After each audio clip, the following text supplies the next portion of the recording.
আপনি যদি একটা চাইনিজ বাঁশ গাছের চারা মাটিতে পোতেন এবং 5 বছর যাবত এটার অনেক বেশি পরিচর্যা কিংবা পানি টানি যাই দেন, আপনি কিন্তু তেমন কোনো গ্রোথ দেখতে পাবেন না।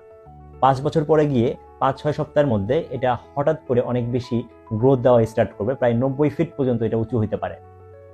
তাহলে কথা হচ্ছে গিয়ে, এই যে প্রথম 5 বছর এই চাইনিজ বাঁশ গাছের চারাটা কি করেছিল, ও যেটা করেছিল, ওর বেসমেন্টটা অনেক বেশি স্ট্রং করছে, শিকড়টা মাটির দিকে ঢুকাই দিছে যাতে করে ও 90 ফিট যে উঁচু হইতে পারে, এই ভারটা সামলাইতে পারে। তো আমার মনে হয় এই যে চাইনিজ বাঁশ গাছের যে গল্প, এটার সাথে, এর কনটেক্সটের সাথে প্রোগ্রামারদের লাইফের অনেক বড় একটা মেলবন্ধন আছে। কনটেক্সটটা অনেকাংশে মিলে যায়। যখন একটা উডবি প্রোগ্রামার প্রোগ্রামিং স্টার্ট করে, তখন কিন্তু সে শুরুর দিকে তেমন কোনো রেজাল্ট পায় না, বাট একটা সার্টেন পিরিয়ড যাওয়ার পরে সে কিন্তু রিসার্চ ফিল্ড থেকে শুরু করে ইন্ডাস্ট্রি সব জায়গায় অনেক জোস ফলাফল নিয়ে আসতে পারে। তো এর জন্য যেটা দরকার সেটা হচ্ছে গিয়ে কনসিস্টেন্সি, অর্থাৎ কনসিস্টেন্ট থেকে যদি কেউ প্রোগ্রামিংটা চালা যেতে পারে 3-4-5 বছর, তারপরে গিয়ে সে কিন্তু অনেক ভালো এবং অসাধারণ একটা ফলাফল করতে পারে।